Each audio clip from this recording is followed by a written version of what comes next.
Hi mga Lods! Salamat sa mga laging sumusuporta sa channel natin. Naisip ko na magpa-raffle sa inyo para naman ganahan kayo lalo. Ang kailangan nyo lang gawin ay mag-comment, share, at like sa mga video na lalabas simula August 1. Pagdating ng August 30 ay pipili ako ng random video na nilabas ko sa buong August at doon ako kukuha ng 6 na mananalo. Makakakuha ng 200 Gcash ang 5 mapipili at ang isang maswerte naman ay makakakuha ng 500 Gcash. Pause nyo na lang ang video kung gusto nyong makita ng maayos ang raffle. Salamat ulit at balik na tayo sa video. Dahil hindi pinansin ng kanilang boss ang babae ay tinanong ng isa doon kung ano ang gagawin nila sa kanya. Habang tinatali ng iba si Gim ay sinabi nito na patayin na daw nila ito para wala nang maghanap pa sa vice leader. Nung nagreklamo doon ang lalaki ay lumingon agad sa kanya ang boss dahil hindi nito gusto na hindi siya sinusunod agad. Nagulat naman ito nung bigla na lang tumama sa kanya ang katawan ng dalawang lalaki. Nung tinignan nito kung ano yun ay napansin niya na ito ang kanyang mga kasama na wala ng malay. Pagtingin niya sa harap ay hindi ito makapaniwala nung nakita niya na ang may gawa pala nito ay ang vice leader ng Wind and Earth Squad na si Do Gim. Kahit nanghihina pa rin ito ay pinilit nito ang kanyang katawan para unti-unting tumayo. Sinabi nito sa mga siraulo na wag nilang gagalawin ang babaeng iyon dahil siya daw ang future queen ng kanilang squad. Pero, pagkasabi noon ni Gim ay bigla na lang itong nawalan ng balanse. Dahil meron pa ring epekto sa kanya ang nak-e niya kanina ay hindi pa rin ito makatayo ng maayos. Kaya, ginamit nito ang lahat ng kanyang lakas para ilabas ang mga masasamang bagay na pumasok sa kanyang katawan. Makalipas lamang ang ilang sandali ay nasuka na nito ang karamihan ng kanyang nainom at nakaing lason. Hindi naman makapaniwala doon ang leader ng mga siraulo at ang kanyang mga tauhan dahil hindi nila alam kung paano pa rin ito nakakakilos pagkatapos makainom ng sobrang daming sleeping pills. Nung nakita nila na unti-unti na ulit itong nakakatayo ay sinabi na agad ng boss na atakihin na nila ito para hindi na siya makapagpahinga. Dahil nasa panganib ang vice leader ay meron itong naramdamang kakaiba sa kanyang likod. Hindi ako sigurado kung sa kanya ito galing o kay Yeri pero merong nagsabi dito na wag na daw siyang lalabas. Dahil hindi nito napansin na nasa harap na pala niya ang mga siraulo ay bigla na lang nitong naramdaman ang kanilang atake sa kanyang katawan. Pero, dahil inutos sa kanila na dalhin ng buhay ang vice leader ay ginamit lang nila ang takip ng kanilang mga espada. Ang akala nila ay sapat na ito para mapatulog ang kanilang target pero nagulat sila nung hinawakan nito ang kanilang mga sandata. Ginamit ni Gim ang lahat ng natitira niyang lakas at makikita natin na binuhat nito ang dalawa sa ere. Pagkatapos noon ay pinaguntog nito ang kanilang mga ulo kaya nawalan agad ng malay ang mga siraulo. Dahil inisip ni Gim na wala namang laban sa kanya ang mga ito ay mayabang niyang sinabi sa leader na kulang ang dala niyang miyembro para pabagsakin siya. Ngumiti ito ng nakakaloko at sinabi na kahit ganun ang kanyang kalagayan ay kakailanganin nila ng mahigit 1 dosina para kayanin siya. Dahil sa ginawa nito sa dalawa nilang kasama ay napansin nila na tama naman ang sinabi ng vice leader kaya bigla na lang itong ito ng malakas. Dahil doon ay mabilis nang naglakad ang lahat ng kanilang kasama papasok ng restaurant. Wala pang 1 minuto ay nakapasok na ang lahat doon at makikita natin na nakatingin na sila ng masama sa kanilang target. Hindi naman ito inaasahan ni Gim kaya sinabi nito na hindi naman siya seryoso sa kanyang sinabi kanina. Pero, wala naman na daw siyang magagawa kaya unti-unti na nitong kinuha ang kanyang sandata. Bago mag-umpisa, sinabi muna sa kanila ni Gim na meron muna siyang kailangang malaman. Tumingin ito ng masama sa kanilang leader at tinanong kung sila ba ang grupo na tinatawag na Sun and Moon Squad. Nagulat naman sa sinabi ng vice leader ang kalbo kaya makikita natin na hindi agad ito nakapagsalita. Pagkatapos noon ay hindi na rin niya sinagot ang si Gim kaya sinabi na lang nito sa lahat ng kanyang kasama na atakihin na nila ito ng sabay-sabay. Lumipat naman na muna ang ating storya sa restaurant na pinagtatrabahuhan ng ating bida at makikita natin na nagpapaslamat ito sa mga taong kumain doon. Nasa mood pa ito dahil maririnig doon na kumakanta ito habang pumapasok sa loob. Pero, bigla na lang itong napahinto nung nakita niya ang nililigpit ng kanyang boss. Hindi masaya ang matanda sa mga lalaki kanina dahil kahit nagbayad sila ay hindi naman nila kinain ang kanilang mga order. Nung nakita ito ng ating bida ay doon na siya nakaramdam ng kakaiba. Sinabi nito na isa daw itong masamang pangitain kaya meron daw sigurong masamang mangyayari. Bumalik naman na ulit ang ating storya sa restaurant kung nasaan sila Yeri at makikita doon ang mga katawan ng natalo ni Gim. Pero, dahil sa sobrang pagod ay hindi na rin ito kinaya ng katawan ng warrior kaya nahulog na ito sa tabi ni Yeri. Hindi naman makapaniwa ang leader ng mga siraulo at ang kanyang kanang kamay sa lahat ng kanilang nakita. Bagay daw talaga kay Gim ang palayaw na Steel Lion dahil nagawa niyang talunin ang lahat ng iyon kahit na nakainom siya ng sandamakmak na sleeping pills. Inisip nila kung paano kaya nila ito kukunin ng buhay kung hindi ito nakainom ng pampatulog. Pagkatapos noon ay sinabi na ng leader sa kanyang kasama na tumawag pa ng iba at atali na silang dalawa para madala na nila ito bago pa siya magising ulit. Nung tinanong nito kung bakit nila dadalin ang babae ay sinabi nito na narinig daw kasi niya kanina na ito daw ang fiancé o mapapangasawa ni Gim kaya meron din daw siguro itong pakinabang. Sa gubat, makikita natin na merong isang matanda na naglabas ng tubig dahil nagpapahinga muna ito sa taas ng isang malaking bato. Ang lalaking ito pala ay ang nakasalubong kanina nila Gim na si Mr. Huang. Nung nakita nito na merong isang grupo na naglalakad sa baba ay bigla itong napatingin sa kanila. Inisip agad ng matanda na meron na naman sigurong ginawang hindi maganda ang grupong iyon dahil magkakasama na naman silang lahat. Napatayo naman ito bigla dahil parang pamilyar daw ang isang babae na kanilang dala. Nung tinignan niya ito ng mabuti ay doon na niya nakita na ang babaeng yun pala ay si Yeri. Alam niya sa kanyang sarili na hindi niya ito kayang pigilan mag-isa kaya nag-isip na lang ito ng ibang paraan. Pagkatapos noon ay kinuha na niya ang kanyang mga gamit at mabilis nang tumakbo. Dahil nasa mataas siyang bahagi ng bundok ay dahan-dahan pa itong naglakad sa gilid para makababa. Pero, dahil sa pagmamadali ay bigla na lang itong nakatapak sa malambot na lupa kaya nasira nito ang kanyang tinatapakan. Bago pa ito makapag-react ay nakita na lang niya na nahuhulog na siya. Isa lamang siyang normal na tao kaya makikita natin na hindi nito napigilan ang kanyang pagbagsak at wala na itong malay sa ilalim. Pagkatapos noon ay lumipat na agad ang ating storya sa isang lugar na merong malaking bahay sa dulo ng kabundukan. Sa loob nito ay makikita natin na merong isang lalaki na pumapasok sa opisina ng kanyang boss. Yumuko ito sa kanyang harap at sinabi na nakabalik na daw doon ang ambush team galing sa kanilang misyon. Tinanong naman ng kanilang leader kung sigurado daw ba sila na ang vice leader ng Wind and Earth clan ang kanilang nakuha. Magalang na sumagot sa kanya ang lalaki at sinabi na sigurado daw sila dahil parehas na parehas ang itsura nito sa picture at inamin din daw niya ito mismo. Nilagay din nito ang kanyang dala sa lamesa ng kanyang boss at sinabi na ito daw ang gamit na sandata ni Gim. Tinignan naman ito ng lalaki sa likod ng leader pero hindi na ito nagsalita. Dahil nakumpirma na talaga ng boss na ito nga vice leader na kanilang hinahanap ay sinabi nito na hindi daw niya inaasahang pupunta ito sa kanilang lugar ng mag-isa. Pinigil naman agad siya ng kanyang kausap at sinabi na hindi daw mag-isang pumunta doon si Gim. Ayon sa sinabi sa kanya ng ambush team ay kasama daw nito ang kanyang fiancé. Hindi naman agad nakapagsalita doon ang boss at ang lalaki sa kanyang likod dahil ngayon lang nila ito narinig. Dinagdag pa ng lalaki na dinala din daw nila doon ang babae pero hindi pa nila alam kung ano ang gagawin sa kanya.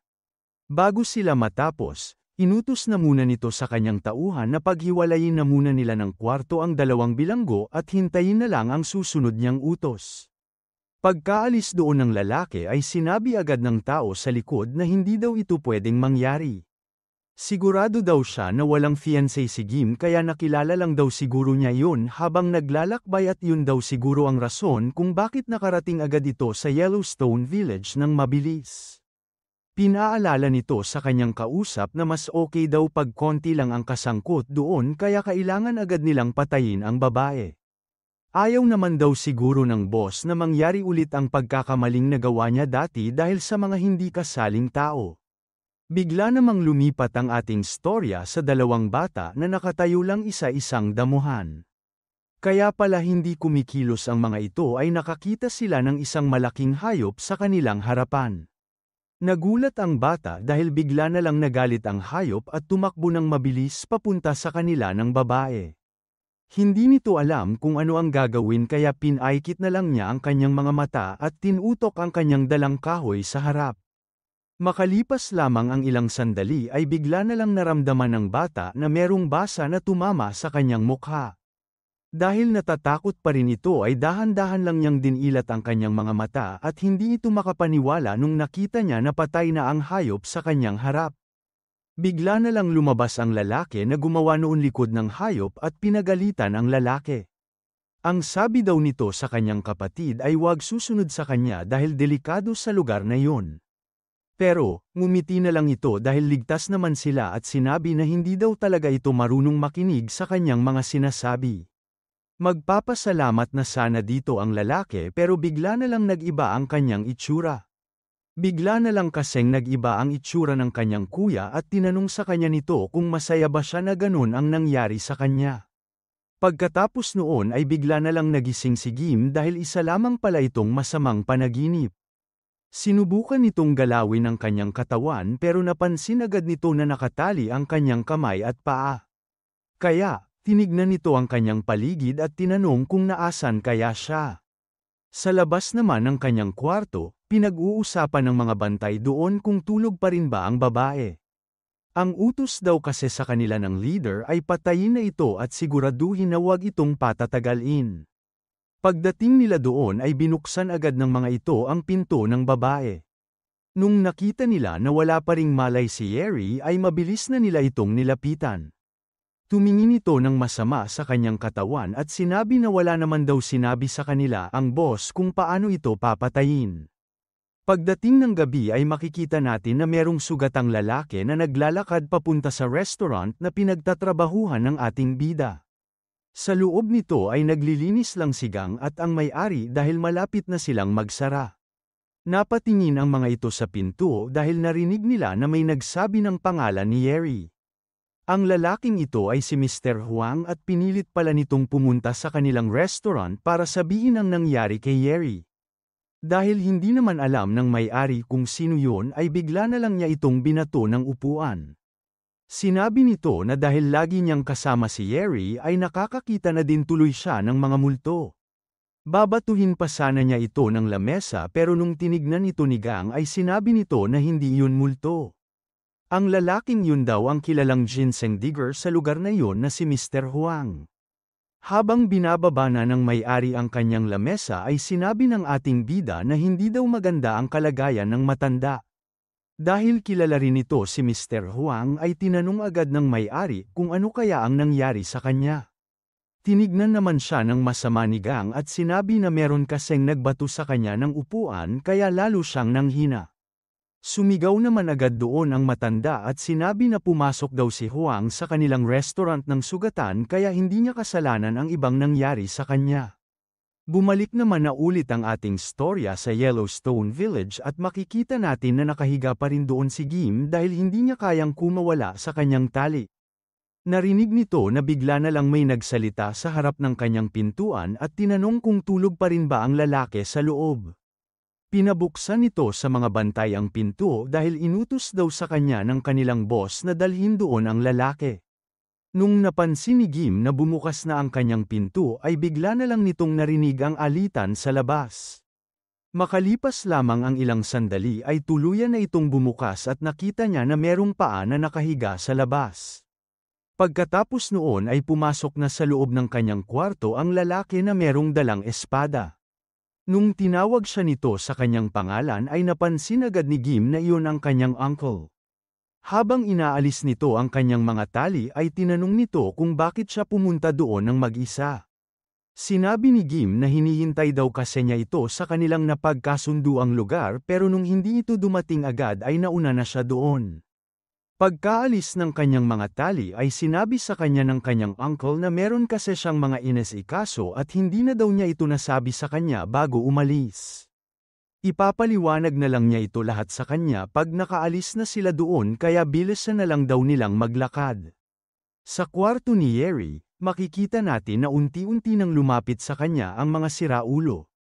Hinawakan agad ng isa doon ang kanyang damit at sinabi na ang mga taong naglalakad sa gubat na walang dala ay sa dibdib tinatago ang kanilang mga pera. Kaya, pinunit agad nito ang suot ni Yeri at sinabi na totoo nga daw sana ang kanyang mga narinig. Nagulat ang dalawa dahil pagtingin nila doon ay hindi naman pera ang nakalagay sa dibdib ni Yeri. Tinanggal ito ng isa at tinanong sa kanyang kasama kung alam ba nito ang mga yon. Pagkahawak niya sa mga papel ay sinabi agad nito sa kanyang kasama na iyon daw ay talismans. Kinilabutan naman doon ang dalawa kaya sinabi sa kanya ng isa na lukutin na lang niya ito at itapon. Tignan na lang daw nila ang buong katawan ng babae dahil baka sa ibang parte nito tinago ang kanyang mga pera. Nung ginawa naman yun ng siraulo ay meron agad naramdamang kakaiba ang tatlo sa restaurant. Pagkatapos noon ay sinabi agad ng may-ari sa ating bida na pumunta na agad siya sa Yellowstone Village. Hindi naman na nagsayang pa ng oras si Gang at sinabi na bibilisan niya ito at ibabalik agad doon si Yeri. Hindi naman mapakali doon ang kanyang nanay dahil iniisip nito kung aabot ba doon ang ating bida. Inisip rin nito kung ano ang meron sa Yellowstone Village at naalala bigla na doon ang headquarters ng mga siraulong Sun and Moon Squad. Kaya, karma na lang daw siguro kung mamamatay sila doon. Hindi naman nakinaya ni Mr. Huang ang kanyang konsensya kaya nanghingi agad ito ng tawad sa nanay ni Yeri. Habang umiiyak ay sinabi nito na dapat daw ay sinubukan man lang niyang sagipin si Yeri laban sa mga nandukat sa kanya. Dahil daw sa kanya, mapapahamak doon ang anak ng may-ari at pwede pa itong mamatay. Tinanong naman ng may-ari si Huang kung ano ang kanyang mga sinasabi. Hindi daw si Yeri mapapahamak doon dahil ang mga siraulo sa Sun and Moon Squad na dumukot sa kanya ang delikado. Pinaliwanag nitong mabuti sa matanda na hindi daw pumunta doon si Gang para sagipin siya. Kaya daw sila nagmamadali ay para sagipin nila ang mga siraulong yun laban kay Yeri. Makikita naman sa mukha ng matanda na hindi pa rin ito naiintindihan ang sinasabi ng may-ari. Kaya, pinaliwanag nito ng maayos na kailangang umabot doon ng ating bida. Dahil kung hindi, magiging village ng mga multo ang Yellowstone Village. Pagkabalik sa kwarto ni Yeri ay sinabi ng lalaking nakapatong sa kanya na nahihirapan daw siyang tignan ang kanyang katawan dahil nakatali ang kanyang mga kamay. Kaya, inalis na nito ang kanyang tali dahil wala pa rin naman daw itong malay. Nagulat naman ito nung bigla na lang siyang nakarinig ng boses ng babae na nagsasabing mabait pala siya. Hindi naman agad ito nakasagot doon kaya tinanong ulit ng babae kung sinasagip ba niya si Yeri.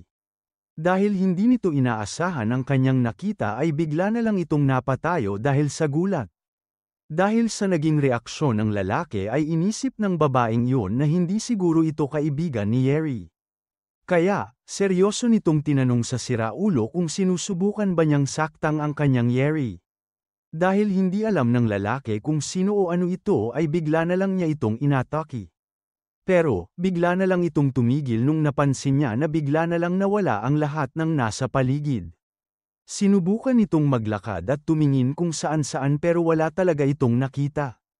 Pagtingin naman ito sa kanyang anino ay hindi siya makapaniwala na merong mga mata na nakatingin sa kanya doon. Bago pa ito makapag-react ay bigla na lang lumabas doon ang napakaraming kamay na papunta sa kanyang mukha. Sinubukan nitong kumawala pero hindi na niya ito kinaya kaya tuluyan na siyang kinain nito. Nasa isip lang pala ito ng lalaki dahil nung pinakita ang totoong nangyayari ay nandoon pa rin ito sa taas ni Yeri. Hindi naman alam ng kanyang kasama kung bakit bigla na lang itong hindi nagsalita kaya tinanong nito kung meron ba siyang nakita. Mabilis na siyang inatake ng kanyang kasama kaya wala na itong nagawa kundi ang sumigaw. Narinig naman ito ng bantay sa labas kaya pumasok agad ito sa loob at tinanong kung meron bang problema doon. Pagbukas nito ng pinto ay hindi ito makapaniwala sa kanyang mga nakita. Nakita rin niya ang mga espiritu na nandoon at makikita natin na nahawa na sa kanila ang dalawang bantay kanina. Pagkatapos noon ay bigla na rin siyang inatake ng mga ito kaya nasama na ito sa mga espiritu. Sa labas naman ng headquarters, napansin ng mga bantay doon na bigla na lang lumakas ang hangin. Sinabi ng isa dito na maganda naman ang panahon kanina kaya bakit bigla na lang daw itong nagbago. Natigil naman ito sa kanyang iniisip nung nakita niya ang sobrang daming multo na umaakyat sa gilid ng kanilang palasyo. Hindi nila alam kung paano ito lalabanan kaya makalipas lang ang ilang sandali ay nakain na rin sila ng mga ito. Sa kabilang bahagi ng Yellowstone Village, makikita natin na kadadating lang doon ng ating bida. Tumingin ito sa kanyang harapan at nag-alala dahil parang na-late na daw kasi siya ng dating. Kaya, lalo itong nagmadali papunta doon dahil alam nito kung gaano ito kadelikado. Sa isang mabilis na iglap lang ay makikita natin na halos naging ganun na rin ang lahat ng bantay at mga bilanggo sa lugar na iyon. Pinakita na rin ulit ang isang babae na nagbabantay kay Yeri at mukhang ito ata ang may gawa ng lahat ng iyon. Hindi ito umaalis sa piling ni Yeri at makikita dito na kinakantahan pa niya ito ng lullaby. Tumingin ito sa mukha ni Yeri at nakangiting sinabi na hindi daw siya nito pababayaan.